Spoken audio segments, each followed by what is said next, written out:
Eu poderia esta noite citar dezenas de coisas que veio a nós por meio do sacrifício de Jesus na cruz e aquilo que ele fez, mas eu quero pontuar apenas algumas, porque são tantas, amém? Então abra a sua Bíblia esta noite em nome de Jesus e deixe ela aberta, porque isto é poder de Deus para nós, amém? A primeira coisa que eu queria destacar é que na cruz, Jesus rasgou a dívida que nos era contrária. Então eu quero que você abra em Colossenses, capítulo 2. O livro de Colossenses, no capítulo 2, e o versículo 14 diz assim: tendo cancelado o escrito de dívida que era contra nós e que constava de ordenanças, o qual nos era prejudicial, removeu inteiramente, encravando-o na cruz. Escuta, Paulo está dizendo assim: havia uma dívida impagável. Ninguém poderia pagar com seus sacrifícios, ninguém poderia resolver um problema indo de volta para Deus, porque não havia caminho. O preço era muito alto, que nenhum sacrifício seria possível que alguém pudesse, irmão João, pagar. Então Jesus, quando subiu a cruz, ele pegou a cédula promissória e que constava de um peso enorme de valor. E como ele sabia que não podia, ele pagou, e não só pagou, mas ele rasga por inteiro para dizer: a tua culpa foi cancelada, já não há mais dívida para com Deus, você agora está livre, amém? Então essa é a primeira coisa que eu quero destacar. Ei, escuta aqui, servo de Deus, a tua dívida foi paga, amém? Paga com quê? Com o sangue precioso de Jesus. Mas segure mais, porque tem muito mais coisas, e eu não vou explicar tanto, eu quero só fazer esses apontamentos, porque são muitos. Segunda coisa, e deixe ainda a sua Bíblia aberta, ele não somente pagou a dívida, mas ele também expôs Satanás lá na cruz. Olha o versículo 15 do mesmo capítulo de Colossenses, capítulo 2. Agora o versículo 15. E despojando os principados e potestades, publicamente expôs ao desprezo, triunfando deles na cruz. Sabe de uma coisa? Jesus não só pagou a nossa dívida, mas Satanás estava lá apontando, e Jesus pega, dispõe ele completamente, despojou ele de tudo que ele tinha, e fez o quê? Expôs ele para o universo, dizer: ele não pode mais tocar em vocês, amém? Porque assim, enquanto você está na culpa, ele está lá jogando sobre você e sobre mim os nossos defeitos e os nossos pecados. Mas Jesus foi, cancelou e pega Satanás, todos os seus demônios, expõe ele publicamente e diz: vocês não têm mais direito de tocar naqueles que a dívida foi paga. Amém? Meus irmãos, isso é glorioso, saber que Satanás não tem mais poder contra a nossa vida.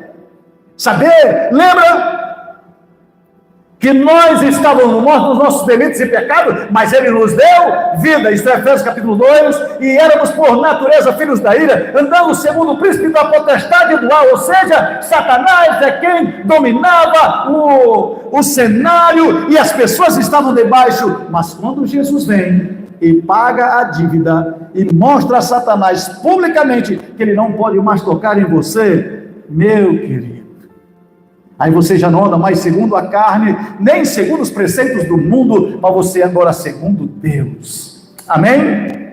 Outra coisa que eu queria destacar, o que ele fez na cruz, isso é maravilhoso. 1 Pedro, capítulo 2, versículo 24, abra a sua Bíblia.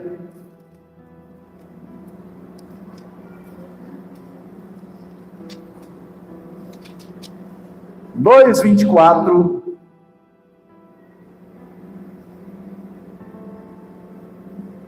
Todos nós, pecadores, e não poderíamos carregar o fardo de tão pesado, mas ele, carregando ele mesmo em seu corpo sobre o madeiro, os nossos pecados, para que nós, mortos para os pecados, vivamos para a justiça, por suas chagas fomos sarados. O homem carrega fardos de pecados tão pesados.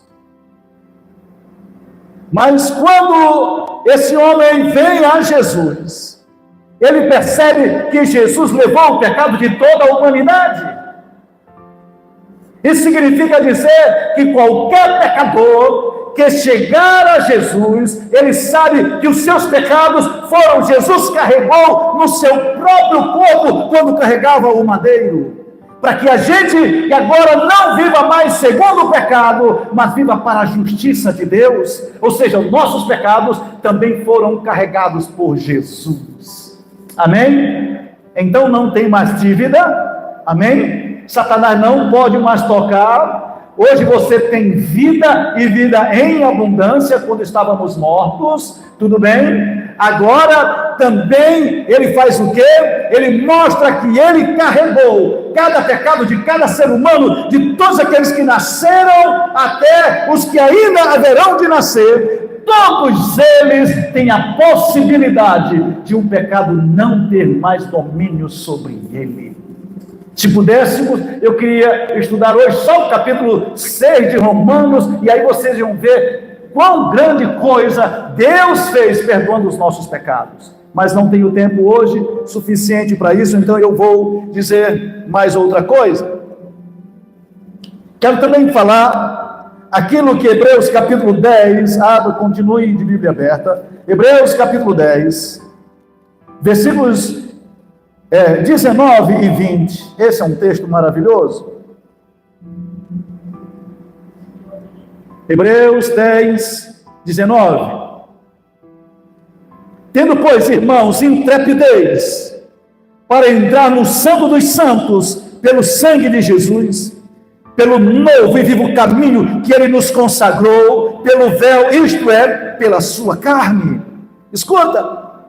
Nenhum ser humano poderia entrar na presença de Deus.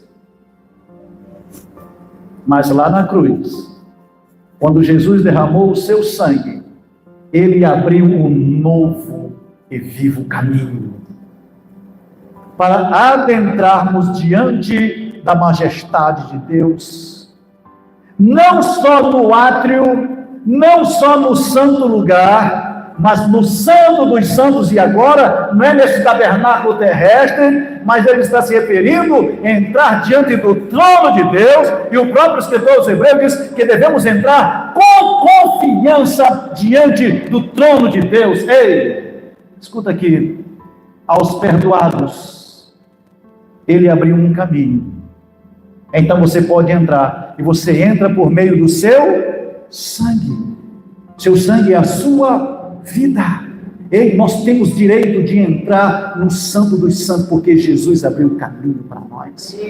Aquilo que ninguém poderia abrir, Deus, por meio de Jesus, abriu o caminho. Eu vou dizer mais uma coisa: não tenha medo de entrar na presença de Deus, não tenha medo, porque quando Ele abriu o caminho, tem o direito de eu e você entrarmos lá com ousadia. Amém?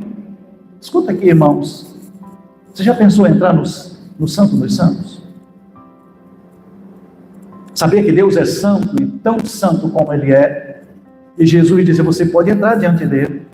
Senhor, mas eu sou pecador. Ele disse: não, você não há mais o pecado sobre ti. E outra coisa, eu abri o caminho. E o caminho para lá é o meu sangue. E quando o Pai vê o sangue, ele sabe que o caminho está aberto para você. Amém? Não sei se isso alegra vocês, mas eu fico tão feliz de saber que eu posso entrar na presença de Deus a qualquer hora, não por causa de mim, mas por causa daquilo que Jesus fez na cruz. Amém? Ele também nos purifica de todo pecado. Eu vou só citar: se andarmos na luz como Ele na luz está, mantemos comunhão uns com os outros, e o seu sangue nos purifica. Então, outra coisa que Jesus fez na cruz foi com que nós fôssemos purificados, ou seja, você é puro diante de Deus. Alguém pode dizer qualquer coisa, mas saiba de uma coisa: Jesus te torna puro diante do Pai. É só andarmos como o Pai andou. Amém? Irmãos, isso é tão libertador, saber que quando Deus te olha, Ele te olha por meio de Jesus, e olha um ser humano que era pecador, agora veio alguém purificado. Mas eu quero ir mais. Outra coisa, Ele nos deu o perdão.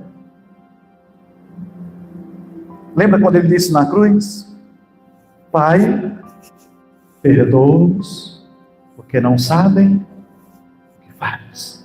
Ele estava ali, perdoando. Agora veja o que diz Efésios, capítulo 1, versículo 7. No qual temos a redenção pelo seu sangue, a remissão dos pecados, segundo a riqueza da sua glória. Ou seja, nós temos a remissão e a redenção, temos a redenção pelo seu sangue, a remissão dos pecados. Ou seja, você é redimido, você é comprado, você é lavado, você é purificado por aquilo que Ele fez na cruz. Olha como a importância da cruz de Cristo. Volte para Hebreus capítulo 9.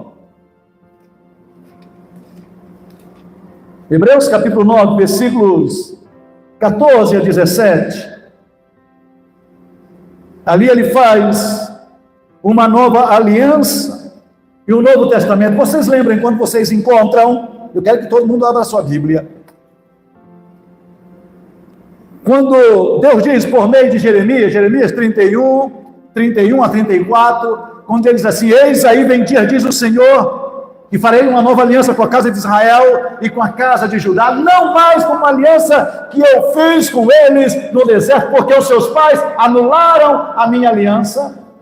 A aliança que eu escrevi foi em tábuas de pedras, mas a nova aliança será, no seu coração. E ninguém mais perguntará: conhece o Senhor? Porque desde o menor até o maior me conhecerão, diz o Senhor dos exércitos, e dos seus pecados não me lembrarei jamais. É isso que Deus falou. Na última ceia, você lembra que Jesus pegou o cálice e disse: esse é o cálice da nova aliança, derramado em favor de vós para a remissão dos seus pecados. Agora Hebreus capítulo 9, vamos ler. Versículo 14, muito mais, ele está falando que se antigamente havia purificação, ele está dizendo muito mais o sangue de Cristo, pelo Espírito eterno, a si mesmo se ofereceu sem mácula a Deus, para purificar a nossa consciência das obras mortas, para servirmos ao Deus vivo. Por isso mesmo, ele é o mediador da nova aliança, a fim de que por intermédio intervindo a morte para a remissão das transgressões que havia sob a primeira aliança, recebam a promessa da eterna herança aqueles que têm sido chamados. Porque onde há testamento, é necessário que intervenha a morte do testador. Pois por um testamento só é confirmado no caso de mortos, visto que de maneira nenhuma tem força de lei enquanto vive o testador, pelo que nem a primeira aliança foi sancionada sem sangue. O que ele está dizendo? Ele fez uma aliança ou um testamento, mas esse testamento começa a valer a partir da morte do testador. Escuta aqui. A nova aliança começa com a morte na cruz. Porque nós vivemos, não tem Novo e Antigo Testamento, não é? Aí alguém pode perguntar, quando começou a nova aliança? Quando começou o Novo Testamento? E Hebreus responde, o novo começou esta nova aliança quando ele estava na cruz e disse, Pai, está consumado. Ali começa uma aliança eterna entre Deus e os homens por meio de Jesus Cristo, nosso Senhor. Amém? Se você não sabia, pastor, quando é que começa a nova aliança? A nova aliança começa quando o sangue é derramado, porque deveria o quê? O testador só vale quando ele morre. A partir da morte dele, o testamento então começa a valer. É assim.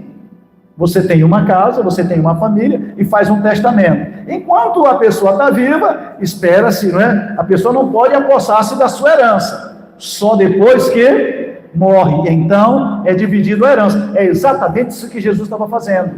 Aí, na morte dele, começa então a aliança que ele fez. Lembra de uma canção? Tudo que Jesus conquistou para nós, né? É direito nosso, é nossa herança. Lembra dessa canção? É antiga. Mas é exatamente tudo que ele fez na cruz, é direito nosso por causa da aliança. Eu me casei com Erlen, correto? Eu fiz uma aliança com ela. Então, tudo que é meu é dela, tudo que é dela é meu por causa da nossa aliança. É exatamente isso que Jesus estava fazendo na cruz. Mas eu quero correr um pouquinho mais. Eu sei que tem tantas coisas.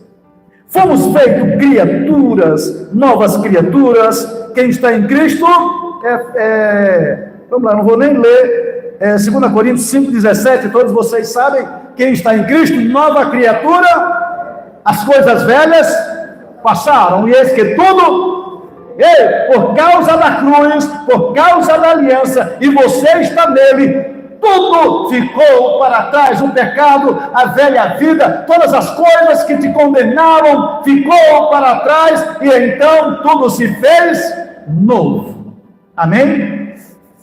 Vocês querem mais um pouco? Porque tem tanta coisa, meu Deus do céu.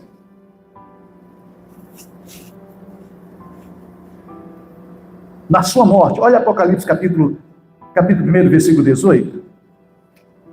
Apocalipse, capítulo 1, versículo 18. Apocalipse.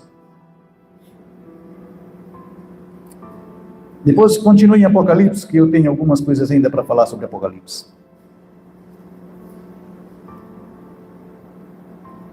Aquele que vive, esteve morto, mas eis que estou vivo pelos séculos dos séculos. E tenho as chaves da morte e do inferno.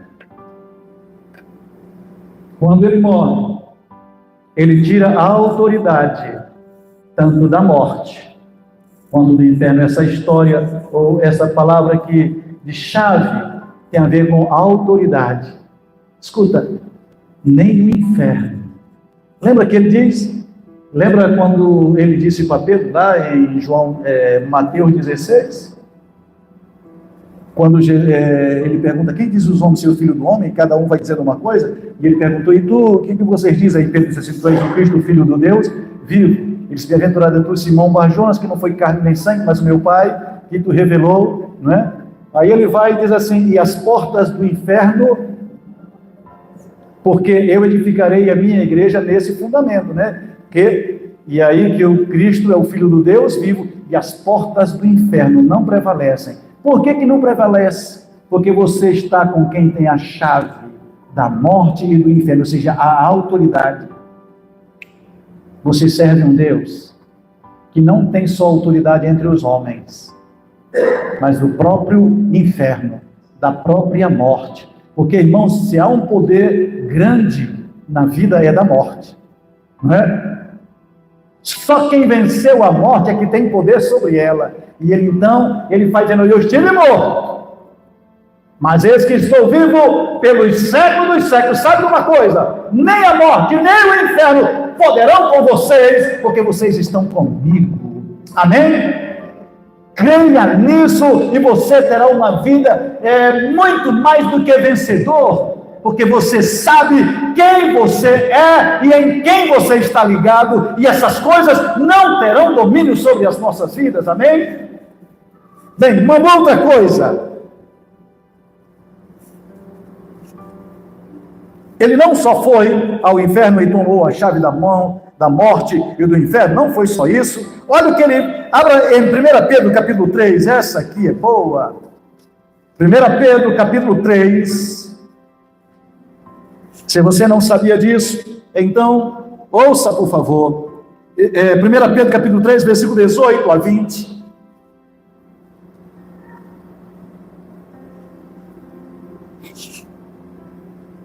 Acharam? Diz assim: pois também Cristo morreu uma vez pelos pecados, o justo pelos injustos, para conduzi-los a Deus, morto sim na carne, mas vivificado no Espírito, no qual também, escute, foi e pregou aos espíritos em prisões, os quais no outro tempo foram desobedientes quanto à longanimidade de Deus, aguardava nos dias de Noé, enquanto se preparava a arca, na qual poucos, a saber, 8 pessoas, foram salvas através da água. Olhe para cá. A salvação é em Jesus. O sacrifício de Jesus aponta para o futuro, amém? De todos que pecaram e destituíram da glória de Deus, então atinge todo o ser humano de lá para cá. Mas Pedro vai dizer uma outra coisa, irmão Jesus, que quando ele desce às regiões inferiores na sua morte, ele foi lá e pregou aos espíritos que estavam em prisões. Ou seja, não só aponta para o futuro, mas ele vai buscar o mais miserável dos pecadores que vieram desde Adão até ele. Ou seja, o sacrifício dele aponta para o futuro, mas aponta para o passado. A misericórdia dele, irmão Wilson, não está somente naqueles que vieram depois dele, mas ele retroage e vai buscar aqueles que já estavam aprisionados no mundo, que não poderia sair de lá. Olha a misericórdia. Amém? Agora uma pergunta: se ele pôde retroagir, o seu sacrifício pode retroagir e ir lá em espíritos que já estavam aprisionados, o que mais ele não pode fazer por nós? Você está pensando que o sacrifício de Jesus é apenas alguma coisa passageira? Não, é o Espírito eterno de Deus buscando qualquer ser humano que já passou nesta terra e que precisa de salvação. Jesus, o Pedro está dizendo, ele foi lá e pregou a eles, e eu desconfio que não ficou ninguém no inferno. Porque quem ficaria numa loucura dessa, quando viram Jesus entrando, sabe, tomando das mãos, lembra que nós lemos lá de Apocalipse, capítulo 1, versículo 18?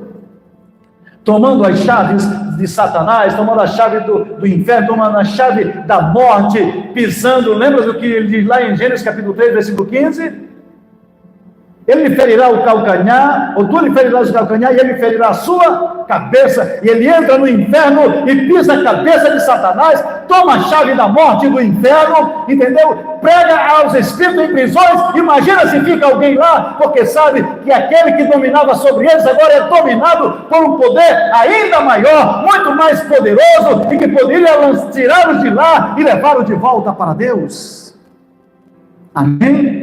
Olha o que é poder de Jesus. Irmãos, por isso eu sempre digo a vocês que a nossa fé começa aqui, e nós temos que não sair nunca daqui do pé da cruz, porque aqui tudo começa. Amém? Para a glória de Deus. Oh, eu queria que todos os crentes soubessem disso. Porque a gente fica pensando muito que Jesus é bom porque faz um milagre, porque cura o enfermo, isso é maravilhoso, mas muito mais do que isso, Satanás não tem autoridade sobre a nossa vida. Nós temos um céu aberto a nosso favor, nós temos um Deus que caminha com a gente, que nos ama e quer tudo de melhor para nós. Amém? Querem mais alguma coisa? Glória a Deus. Minha pregação hoje está parecendo estudo de quarta-feira, mas eu preciso ensinar a vocês. Este é o último domingo do ano e eu preciso que os irmãos lembrem-se sempre disso, de quem somos em Deus e por meio de Jesus Cristo.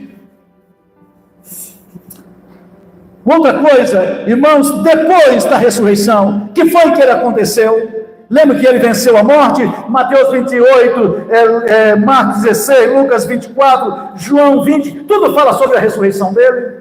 Quando você lê 1 Coríntios capítulo 15, ele vai falar, se Cristo não ressuscitou, é vã a nossa pregação, e todo o capítulo 15 de 1 Coríntios vai falar sobre a ressurreição de Cristo. Por isso eu quero deixar mais para frente, porque eu sei que vocês sabem que ele ressuscitou para a glória de Deus. Amém?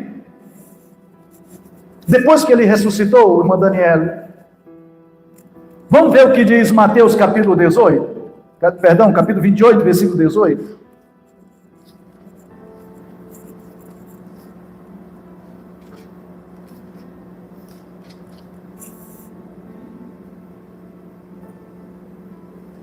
Depois da ressurreição, Mateus 28, 18, Jesus aproximando-se, falou-lhes dizendo: toda a autoridade me foi dada no céu e na terra. Quem tentará acusação contra os eleitos de Deus? Se é Deus que os justifica. Quem poderá fazer alguma coisa? Como Davi já dizia: o que me poderá fazer o homem? Paulo vai dizer em Romanos capítulo 8, se Deus é por nós, quem será contra nós? Agora Jesus olha, recebe toda a autoridade na terra. Então não há autoridade na terra semelhante a Jesus, ou ninguém tem autoridade, só ele tem. Amém? Mas aí você pensa, tudo bem, na terra, tudo bem. Ele disse, não é só no céu, eu quero que vocês fiquem claros, não é só na terra, no céu também? Não acontece nada no céu sem Jesus, sem a autorização de Jesus, porque Deus se agradou, irmãos, de dar a ele a autoridade. Lembra que ele já tinha autoridade do inferno, da morte? Amém? Que ele tomou a chave da morte e do inferno, ou seja, de lá ele já tinha autoridade. Agora ele diz assim, não é só lá, eu também tenho autoridade na terra. Inferno, morte, terra e céu. Tu sabe com quem tu anda?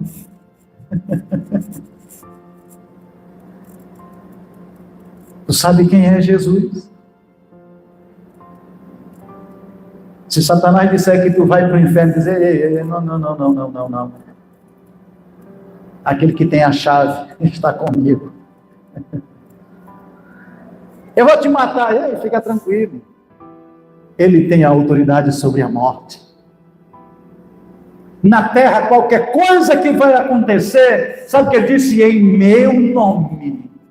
Ou seja, no nome daquele que tem autoridade.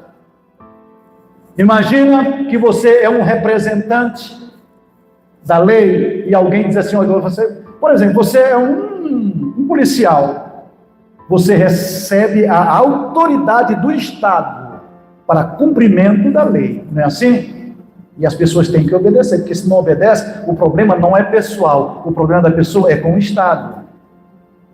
A mesma coisa quando Satanás vem e quando tenta impor ou não obedecer aquilo que você está dizendo em nome dele, não está contra você. Ele está contra a autoridade que você recebeu de Deus. Então agora nós temos alguém que tem autoridade no inferno, autoridade sobre a morte, autoridade na terra e autoridade no céu.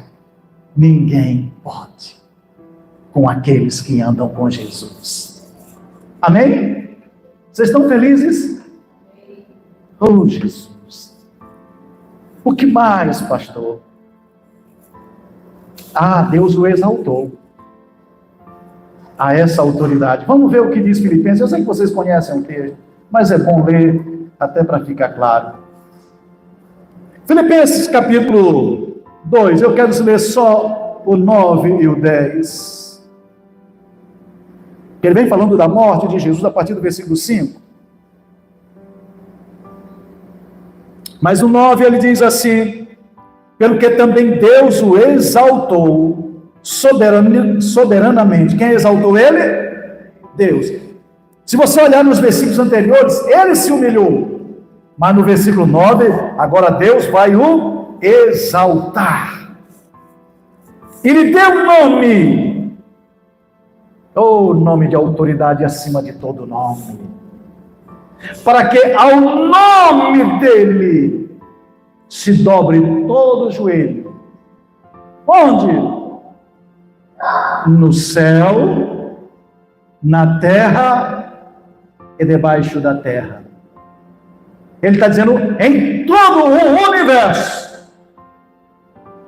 O céu, irmã Fran, deva se dobrar ao nome dele.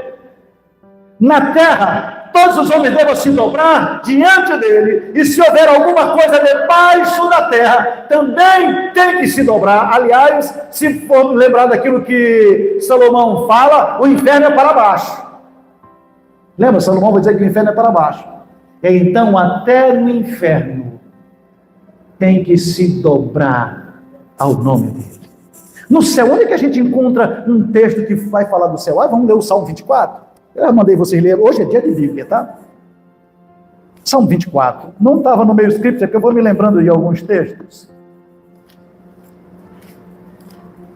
E se vocês estão anotando, por favor, anotem, leiam em casa, porque esta era uma pregação para me falar durante o ano todinho, eu estou resumindo numa só hoje.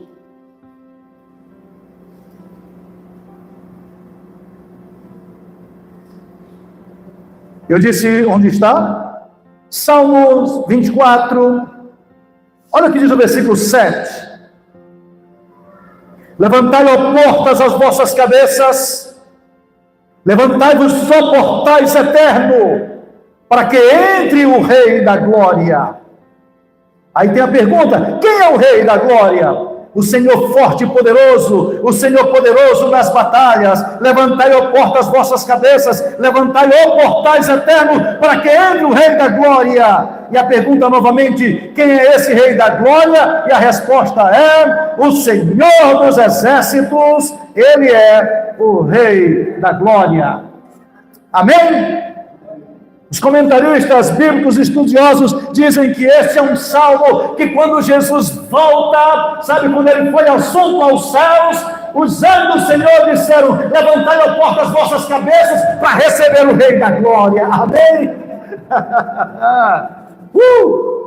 Sabe, ele está dizendo assim: céus se dobrem, porque está chegando o Rei da Glória, o Rei. E eles perguntam: então quem é o Rei da Glória? Ele diz: o Senhor dos Exércitos, o Senhor forte na batalha, que venceu Satanás, que venceu a morte, que venceu o pecado, que venceu todas as coisas. Agora ele adentra os céus, não mais como um cordeiro, mas agora como Rei dos Reis e Senhor dos Senhores. Amém? Meu Deus do céu, Deus o exaltou soberanamente. E ao seu nome se dobre, não somente o joelho na terra, e no céu, na terra, e até debaixo da terra, mas diz mais: e toda língua confesse que Ele é Senhor, para a glória de Deus Pai. Escuta, tem muita gente hoje que não acredita nele, tem muita gente que zomba dele, mas um dia vão encarar o Rei dos Reis e vão ter que confessar que Ele é Senhor. Aliás, eles vão dizer: caiam os montes sobre nós, caiam porque nós vemos o Rei da Glória. Imagina isso. Os que zombavam, os que criticavam, os que não queriam nada com ele, quando ele olhar na sua tremenda glória, eles se dobrarão e tremerão e quererão morrer antes de encarar o Rei da Glória. Esse é o Deus que nós servimos. Mas eu só tenho mais duas coisinhas para falar para vocês, porque meu tempo não dá.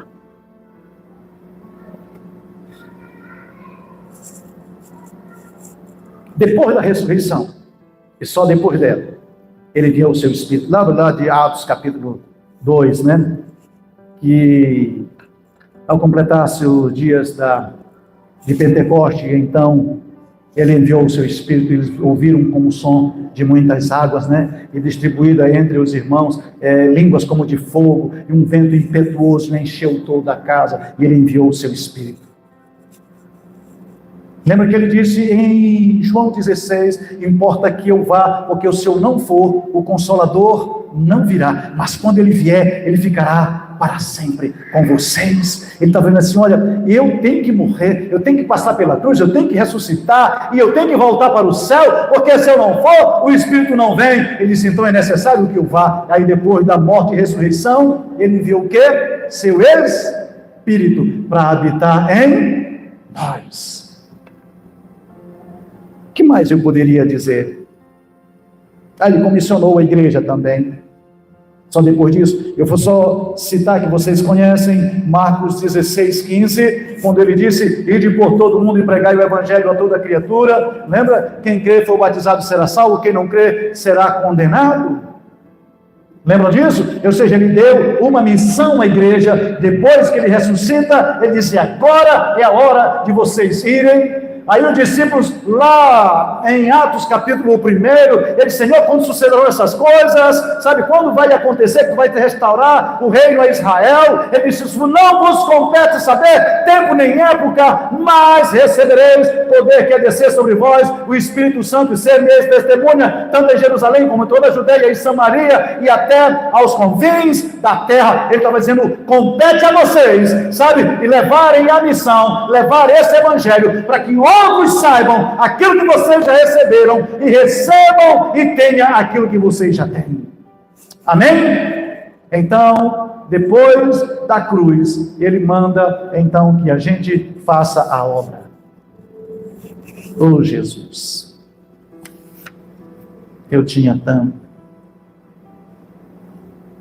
Depois disso, isso já é o 16º apontamento que eu fiz hoje. Mas estou terminando, só tem mais 2. Ele foi para o céu. Lembra? Que Atos capítulo 1, 9 e 10, que eles estando, depois que ele deu as instruções, né, estando eles conversando, então uma nuvem o envolveu e ele começou a subir. E ele foi subindo, e então os discípulos ficaram olhando, e apareceu entre eles 2 varões que perguntaram assim para os varões galileus, por que vocês estão olhando para cima? Esse Jesus que dentre vós foi assunto ao céu, da mesma forma ele vai voltar. Ou seja, ele só voltou porque ele estava aqui, ele foi para o céu, porque estava aqui depois da ressurreição dele. Penúltimo, ele foi glorificado. Agora abra Apocalipse e fique lá no capítulo 1.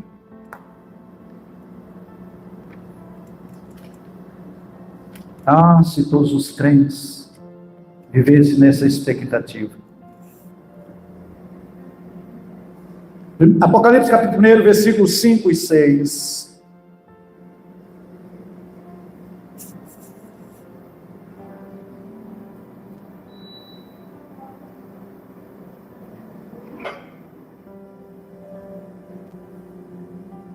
Da parte de Jesus Cristo, a fiel testemunha, o primogênito dos mortos, o soberano dos reis da terra, eita glória, aquele que nos ama, e pelo seu sangue nos libertou dos nossos pecados, nos constituiu, olha o que ele fez, nos constituiu reino, sacerdotes para Deus e Pai. A ele a glória e o domínio pelos séculos dos séculos. Aqui está dizendo que Ele nos ama e que Ele nos libertou, sabe, dos nossos pecados e nos constituiu reino e sacerdote para Deus. Agora, olhem o versículo 7 e 8. É que Ele vai voltar. Antes disso, antes do 7 e 8, eu queria ir para o 12 a 17. Capítulo 1, tá? De Apocalipse. Voltei-me para ver quem falava comigo. E voltando vi 7 candeeiros de ouro. E no meio dos candeeiros, um semelhante ao Filho do Homem, com vestes talares, cingido à altura do peito, com uma cinta de ouro. A sua cabeça e cabelos eram brancos como alva lã, como neve, os olhos como chama de fogo, os pés semelhantes ao bronze polido, como que refinado numa fornalha, a voz como voz de muitas águas, tinha na mão direita 7 estrelas, da sua boca saía-lhe uma afiada espada de 2 gumes, o seu rosto brilhava como o sol na sua força. Quando eu vi cair aos seus pés como morto, porém, ele pôs sobre mim a mão direita, dizendo: não temas, eu sou o primeiro e último, aquele que vive. Estive morto, mas eis que estou vivo pelos séculos dos séculos, e tenho na mão a chave da morte e do inferno. Escuta, João, lembra que João caminhou com ele? Lembra que João reclinava a sua cabeça sobre o peito de Jesus? Lembra que João viu Jesus ressuscitado? João viu Jesus sendo assunto aos céus. Ele tinha visto Jesus ressuscitado. Lá no Apocalipse, agora ele vê ele glorificado. Na sua glória. Ele diz: quando eu virei para olhar, eu caí como que estivesse morto. Ele disse: não temas, João, eu sou mesmo. Eu agora estou glorificado. Tu era acostumado a ver, João, sabe, aquele Jesus que se esvaziou da sua glória. Se você ler João capítulo 17, ele diz: Pai, dá-me a glória, a mesma glória que eu tive contigo antes da fundação do mundo e todas as coisas. E lá no Apocalipse agora ele recebe e se torna este Deus tão glorioso, tão poderoso, que o próprio João não suportou e caiu como morto, porque ele viu a sua glória e a sua majestade.